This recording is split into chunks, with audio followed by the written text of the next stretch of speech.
Encontro com Kardec, um momento de estudo da doutrina espírita.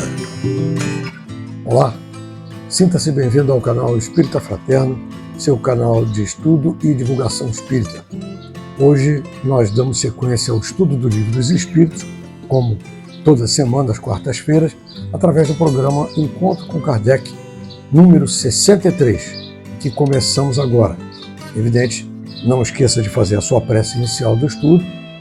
Se for possível, se inscreva no canal, deixe aquele joinha e compartilhe o vídeo para que outras pessoas também possam ter acesso a essas informações do estudo do Livro dos Espíritos. Vamos seguindo com o nosso estudo e ver as questões, iniciando pela 746. Capítulo 6. Lei de destruição. Assassínio. Crueldade. Perguntas 746 a 756. É crime aos olhos de Deus o assassínio? Grande crime, pois aquele que tira a vida ao seu semelhante corta o fio de uma existência de expiação ou de missão. Aí é que está o mal. É sempre do mesmo grau a culpabilidade em todos os casos de assassínio? Já o temos dito, Deus é justo. Julga mais pela intenção do que pelo fato. Em caso de legítima defesa, excusa a Deus o assassínio? Só a necessidade o pode excusar. Mas desde que o agredido possa preservar sua vida, sem atentar contra a de seu agressor, deve fazê-lo. Tem um homem culpa dos assassínios que pratica durante a guerra? Não, quando constrangido pela força, mas é culpado das crueldades que cometa, sendo-lhe também levado em conta o sentimento de humanidade com que proceda. Qual mais condenável aos olhos de Deus, o parricídio ou o infanticídio? Ambos o são igualmente, porque todo crime é um crime. Como se explica que entre alguns povos já adiantados sob o ponto de vista intelectual, o infanticídio seja um costume e esteja consagrado pela legislação? O desenvolvimento intelectual não implica a necessidade do bem. Um espírito superior em inteligência pode ser mau. Isso se dá com aquele que muito tem vivido sem se melhorar. Apenas sabe. Uma coisa é clara, isso eu acho que ninguém tem dúvida, eu entendo assim, não é possível que as pessoas tenham dúvida de que assassinato é sempre crime. Isso é fato. Nunca um assassinato vai deixar de ser crime. É sempre crime. Por quê? Porque ele atenta contra a vida humana.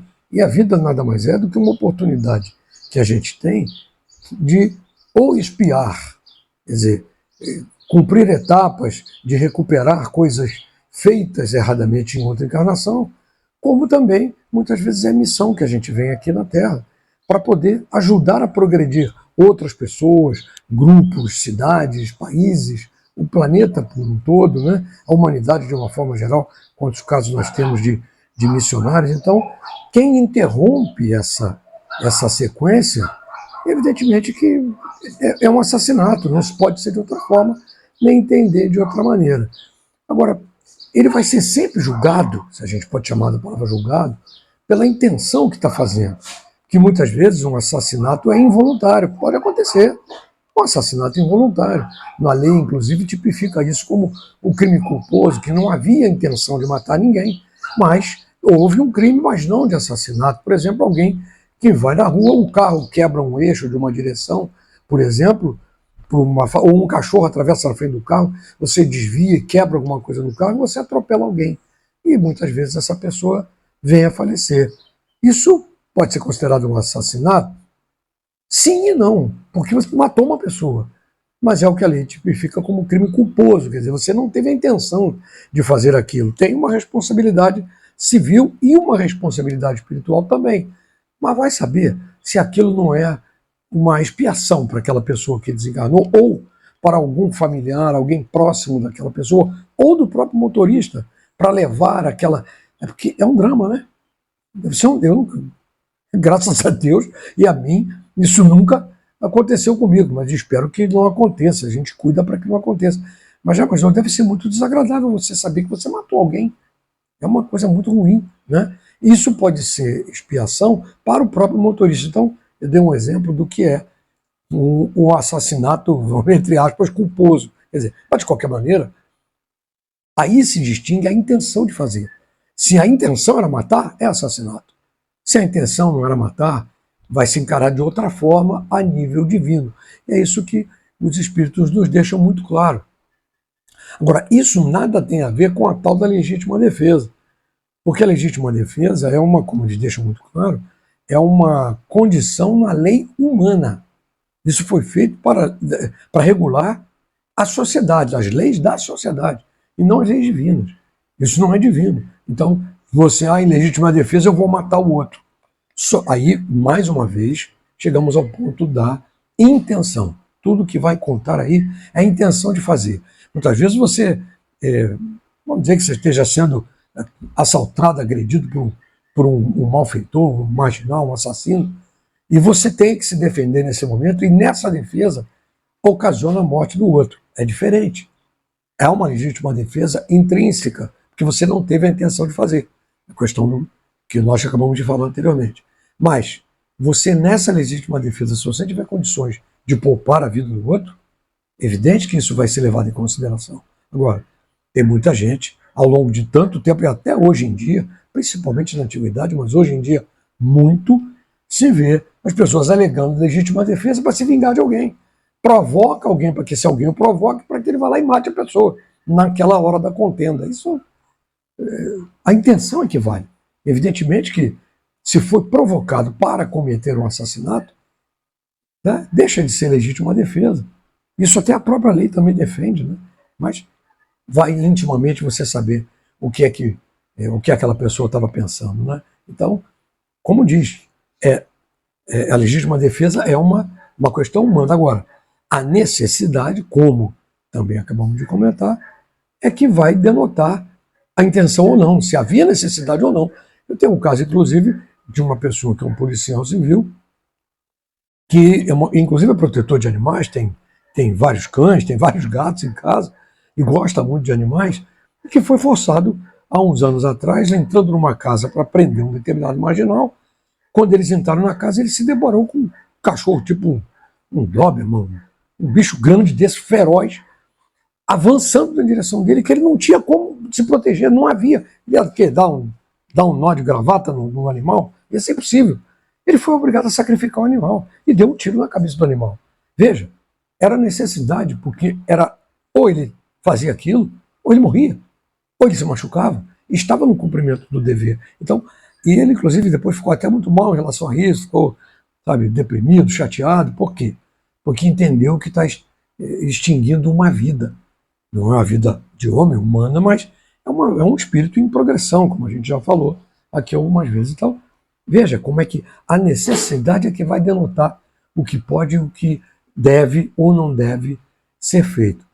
A outra questão é com relação à guerra. Na guerra, o soldado ele tem aquela obrigação, porque ele está defendendo muitas vezes o seu país de invasores, como a gente tem alguns casos hoje acontecendo pelo mundo. Então, muitas vezes, o soldado é obrigado a matar em função disso, em função até da defesa da liberdade, como já aconteceu. Inclusive, nós comentamos isso no encontro anterior, no 62, em que nós falamos sobre guerras, né? Agora, vai depender muito se esse soldado poderia poupar ou não a vida daquele prisioneiro, por exemplo, que ele fez. Se o prisioneiro foi rendido e ele pode ser levado em vida para ser tratado como um prisioneiro de guerra, é uma coisa. Agora, se o soldado, mesmo podendo escoltar esse prisioneiro à prisão, ele mata dolosamente, aí já é também considerado espiritualmente como um assassinato. Essa é a diferença aqui. Uma outra questão colocada aqui, para entender a palavra parricídio. Então eu falo o que é pior, parricídio ou infanticídio. O parricídio é o assassinato, é o homicídio de membros ascendentes da pessoa. Então, por exemplo, é uma pessoa matar o pai, ou a mãe, os avós, os tios, que são todos ascendentes, o bisavó. Isso é a palavra parricídio, que hoje em dia praticamente não se usa, né? Para falar em assassinato se fala em homicídio, hoje já denotado feminicídio, né? Infanticídio, mas o parricídio é muito pouco usado. Então, a mesma coisa, o parricídio e o infanticídio.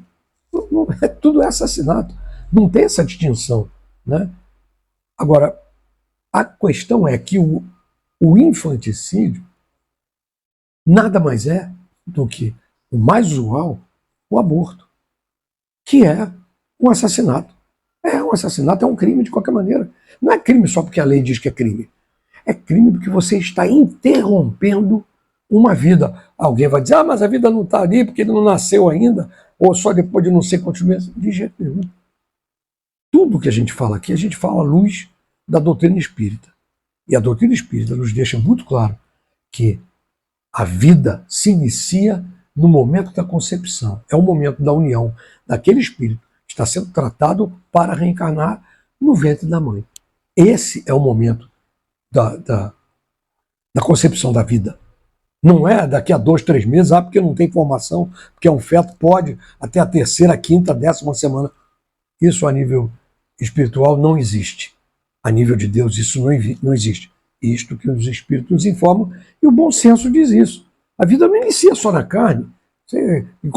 Tem muitos que até acham isso, né? Que pensa bem.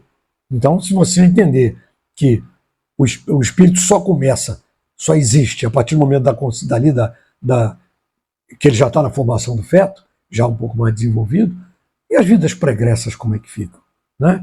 Então, materialmente falando, sim, aqueles materialistas vão achar que o espírito nasce, ele existe a partir somente do nascimento, que absolutamente nada tem a ver com qualquer doutrina espiritualista, muito menos a doutrina espírita, que deixa isso assim, muito claro, né? E o último ponto que fala dessas últimas questões, até a 751, é com relação a se isso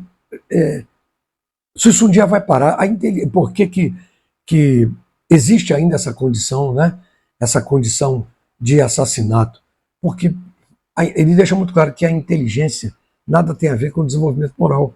Você vê pessoas muito inteligentes, muito cultas, máximos da inteligência, que são moralmente baixas, que são, sabe, extremamente egoístas, egocêntricas, só pensam em si mesmos, são vaidosas, então, que não estão preocupados com os outros, estão preocupados apenas com o poder, pessoas inteligentes. Então, essa é a grande distinção que eles fazem ali. Vamos dar sequência no estudo? Ver agora a questão 752, que fala sobre crueldade. Poder-se aligar o sentimento de crueldade ao instinto de destruição? É um instinto de destruição no que tem de pior, porquanto se algumas vezes a destruição constitui uma necessidade, com a crueldade jamais se dá o mesmo. Ela sempre resulta de uma natureza má. Por que razão a crueldade forma o caráter predominante dos povos primitivos? Nos povos primitivos, como lhes chamas, a matéria prepondera sobre o espírito. Eles se entregam aos instintos do bruto e, como não experimentam outras necessidades, além daquelas da vida do corpo, só da conservação pessoal cogitam, e é o que os torna em geral cruéis. Demais, os povos de imperfeito desenvolvimento se conservam sob o império de espíritos também imperfeitos, que lhes são simpáticos, até que povos mais adiantados venham destruir ou enfraquecer essa influência. A crueldade não derivará da carência de senso moral? Dize da falta de desenvolvimento do senso moral. Não digas da carência, porquanto o senso moral existe, como em princípio, em todos os homens.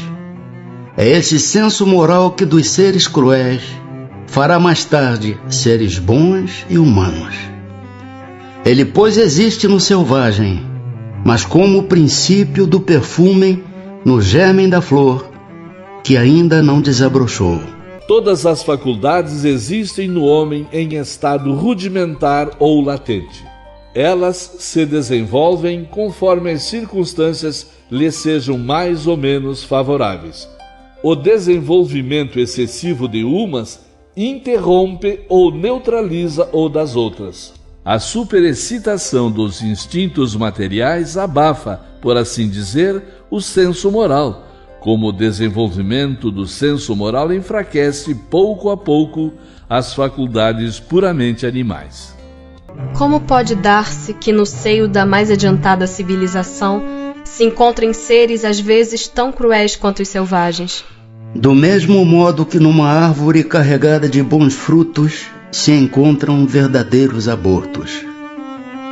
São, se quiseres, selvagens que da civilização só têm o exterior, lobos extraviados em meio de cordeiros, espíritos de ordem inferior e muito atrasados podem encarnar entre homens adiantados na esperança de também se adiantarem. Mas desde que a prova é por demais pesada, predomina a natureza primitiva. A sociedade dos homens de bem se verá algum dia expurgada dos seres malfazejos? A humanidade progride. Esses homens, em quem o instinto do mal domina e que se acham deslocados entre pessoas de bem, desaparecerão gradualmente como o mau grão se separa do bom, quando este é joeirado. Mas desaparecerão para renascer sob outros invólucros. Como então terão mais experiência, compreenderão melhor o bem e o mal. Tens disso um exemplo nas plantas e nos animais que o homem ha conseguido aperfeiçoar, desenvolvendo neles qualidades novas. Pois bem, só ao cabo de muitas gerações o desenvolvimento se torna completo. É a imagem das diversas existências do homem. Bom, a crueldade, ela é pura, absolutamente, a pior maledicência que pode existir no ser humano. Porque é o momento em que você pratica o mal diretamente com as pessoas. Crueldade é isso. Eu também acredito que ninguém tem a dúvida do que é a crueldade, do que é a maldade. As pessoas que fazem as coisas com crueldade, quando muitas vezes são cruéis com animais, cruéis com as próprias pessoas, isso é abominável. Sabe? Isso é uma aberração, é um total desvio do respeito à pessoa humana. Você ser cruel com ela. Os povos primitivos têm ainda, ou tinham muito, hoje tem menos povos primitivos ainda, em que são muito mais ligados à matéria do que ao espírito. Então, ainda tem esses aspectos muito egoístas, muito materialistas. Então, ainda pode ter um pouco de crueldade. Agora, falamos agora no bloco anterior, com relação ao assassinato, na questão da inteligência, né? Então, quanto maior a inteligência, menor, absolutamente pode ser menor o nível moral. Não necessariamente assim. Mas não significa, então, que quando você é muito inteligente, você tem muita moral. Você pode ser muito inteligente e ser cruel. Nós temos tantos exemplos aí pelo mundo afora, de toda a história da humanidade, de governantes, de reis, de imperadores, o que seja, de, sei lá, qualquer tipo de pessoa, que foram extremamente cruéis e eram pessoas notáveis, inteligentes, né? Então, uma coisa não tem muito a ver com a outra, né? Essas pessoas pensam muito mais no sentido material do que no sentido espiritual, não dão valor ao cunho espiritual, não dão valor à vida humana, na essência, né? Então, quando você não tem esse desenvolvimento moral, por outro lado, você acaba permitindo que obsessores desencarnados se aproximem de você. Então, nós já falamos aqui tantas vezes também em outros estudos sobre os obsessores que estão sempre perto da gente, aqueles espíritos, malfeitores, alguns que são realmente dignos de piedade e que estão perto da gente ali, sugando nossas energias, e eles se aproximam daqueles que se assemelham. Então, quanto mais você exerce crueldade e maldade, você vai atrair para você o quê? Espíritos desse mesmo sentido, desse mesmo porte, com esta mesma mentalidade. Isso influencia cada vez mais. Aí você acaba sendo influenciado pela crueldade, como se ficasse no teu ouvido assim, não, vai lá, espizinha ele, maltrata mesmo, ele merece. E quantas vezes nós vimos na sociedade se torturar, isso se usou muito na Idade Média, torturar, ainda tem por aí muita gente que usa em alguns países, a tortura para admitir, para que o cara admita a confissão dele. Muitas vezes um crime que nem cometeu, mas a dor é tamanha, o sofrimento, o flagelo é tamanho, que o coitado acaba até admitindo um crime que não fez, para parar de sofrer. Então, esse que está provocando a crueldade, tem alguma dúvida de que isso em algum momento vai pesar na balança, na vida dele, na espiritualidade? Sabe? Isso é um absurdo. É um absurdo.